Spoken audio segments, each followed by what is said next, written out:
ကျွန်တော်လူငယ်ပြီးပုံမွေးလေးလေးပဲပြောပြရသေးကိုကခါချင်းငွေယူပြီးတော့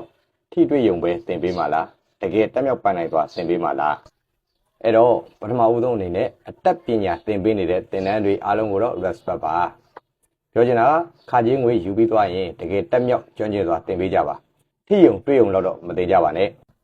အဲ့တော့ကိုကအတက်ပညာတစ်ခုခုကိုသင်တော့မယ်ဆိုရင်ကိုယ်တိုင်ကရောအကျွမ်းကျင်ဆုံးတက်မြောက်ဖို့တော့လိုတာပေါ့နော်ဒါကတော့အဓိကချက်ပေါ့ပတ်စံကတော့လူတိုင်းလိုပါတယ်မလွဲလူလည်းမရှိပါဘူးစေတနာလေးတော့နည်းနည်းထားပေးကြပါပေါ့ကိုယ်တိုင်တော့မကျွမ်းကျင်ပဲပတ်စံတော့လိုက်ပြီးရောင်ဝါးဝါးတွေမလုပ်ပါနဲ့တကယ်လုံးဝမလုပ်သင့်တဲ့အရာတွေပါဘာလို့ဒီလိုအကြောင်းအရာမျိုးတွေကိုကျွန်တော်ပြောရတယ်ဆိုတော့ခုရောက်လာတဲ့သင်တန်းသားကအပွင့်သွေးသင်တန်းတစ်ခုကိုပတ်စံ9သိန်းပေးပြီးတက်လာတဲ့သင်တန်းသားပါဒါဆိုဘာလို့အဲ့ဒီသင်တန်းသားကကျွန်တော်ရဲ့ကြောက်သေးသင်တန်းကိုရောက်နေရတာလေတကယ်ဆိုရင်ရောက်လာတဲ့အကြောင်းမရှိပါဘူး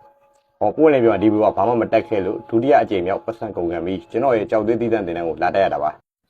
ဒါမဖြစ်သင့်ပါဘူးကိုချင်းစာလေးကလေးတော့ထားကြပေါ့အဲ့တော့ကြောက်သေးသီးသန့်ပိုင်နိုင်သွားတက်မြောက်ချင်ရင်တော့မိတ်ဆွေတို့အနေနဲ့ရွေးချယ်မှုမှန်ကန်ဖို့လိုပါတယ်မဟုတ်ရင်မီအေးနှခါနာပါလိမ့်မယ်အဲ့တော့ကျွန်တော်ကတော့ထိယုံတွေးယုံလောက်နေတော့ပတ်စံလောက်လိုက်ပြီးသင်ပေးဖို့သိကူးမရှိပါဘူးလက်ပြလည်းမလုပ်ပါဘူးအဲ့လိုတွေကြောင်းမို့လို့လေ